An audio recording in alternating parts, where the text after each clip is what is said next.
നമുക്ക് എന്താണ് ആർട്ടിക്കിൾ 15 നോക്കിയാലോ. ആർട്ടിക്കിൾ 15 പ്രധാനമായും 6 ക്ലോസസ് ആണ് ഉള്ളത്.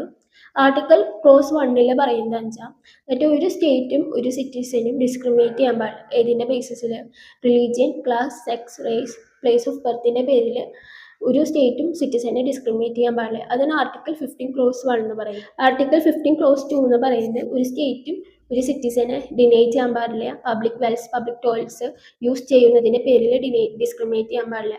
ഏതിൻ്റെ ഒക്കെ പേര്? അത് ഡിസബിലിറ്റി പേഴ്സൺസ് ആയാലും, it is religion, class, sex, place of ബർത്തിന്റെ പേരിലായാലും ഒരു സ്റ്റേറ്റ് സിറ്റിസനെ ഡിനൈ ചെയ്യാൻ പാടില്ല പബ്ലിക് വെൽസ് ഒക്കെ യൂസ് ചെയ്യുന്നതിന്. ആർട്ടിക്കിൾ 15 ക്ലോസ് 3 എന്ന് പറയുന്നത് ദറ്റ് ഈസ് ഒരു സ്റ്റേറ്റും ഡിനൈ ചെയ്യാൻ പാടില്ല. ദറ്റ് ഈസ് സ്ത്രീകളുടെയും ചിൽഡ്രൻസിനും വേണ്ടി നിർമ്മിക്കുന്ന പ്രൊവിഷൻസിനെ ഒരു സ്റ്റേറ്റും അത് ഡിനൈ ചെയ്യാൻ പാടില്ല. അതാണ് ആർട്ടിക്കിൾ 15 ക്ലോസ് 3 എന്ന് പറയുന്നത്. 15 ക്ലോസ് 4 എന്ന് പറയുന്നത് സോഷ്യലി ബാക്ക്വേർഡ് ക്ലാസ്സുകളായ ഷെഡ്യൂൾ ട്രൈബ് ആൻഡ് ഷെഡ്യൂൾ കാസ്റ്റിന് വേണ്ടി മേക്ക് ചെയ്യണ പ്രൊവിഷൻസ് ഒന്നും സ്റ്റേറ്റ് പ്രിവെന്റ് ചെയ്യാൻ പാടില്ല. അതാണ് ആർട്ടിക്കിൾ 15 ക്ലോസ് 4 എന്ന് പറയുന്നത്. ആർട്ടിക്കിൾ 15 ക്ലോസ് 5 പറയുന്നത് എന്താണെന്ന് വെച്ചാൽ ഷെഡ്യൂൾ ട്രൈബ്, ഷെഡ്യൂൾ കാസ്റ്റുകളിലുള്ള കുട്ടികളുടെ അഡ്മിഷനെ പറ്റിയാണ്. ദറ്റ് ഈസ് എഡ്യൂക്കേഷണൽ സ്കൂളുകളിലുള്ള അഡ്മിഷനെ പറ്റിയാണ് ആർട്ടിക്കിൾ 15 ക്ലോസ് 5 പറയുന്നത്. ആർട്ടിക്കിൾ 15 ക്ലോസ് 6 എന്ന് പറയുന്നത് റിസർവേഷൻ പറ്റിയാണ്. ദറ്റ് ഈസ് എക്കണോമിക് വീക്കർ സെക്ഷനും ബാക്കിയുള്ള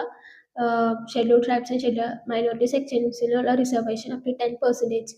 അതാണ് ആർട്ടിക്കിൾ 15 ക്ലോസ് 6 പറയുന്നത്. ഇത് അമെൻമെന്റ് ആക്ട് 103 അമെൻമെന്റ് ആക്ട് പ്രകാരമാണ് ആർട്ടിക്കിൾ 15 ക്ലോസ് 6 ആഡ് ചെയ്തത്. ഈ ഒരു വീഡിയോ ഉപകാരപ്രദമായി തോന്നുന്നു വെച്ചാൽ നിങ്ങൾ തീർച്ചയായും ഈ ഒരു ചാനൽ സബ്സ്ക്രൈബ് ചെയ്യുക, ലൈക്ക് ചെയ്യുക, ഷെയർ ചെയ്യുക. അപ്പോൾ താങ്ക് യു ഫോർ വാച്ചിങ്.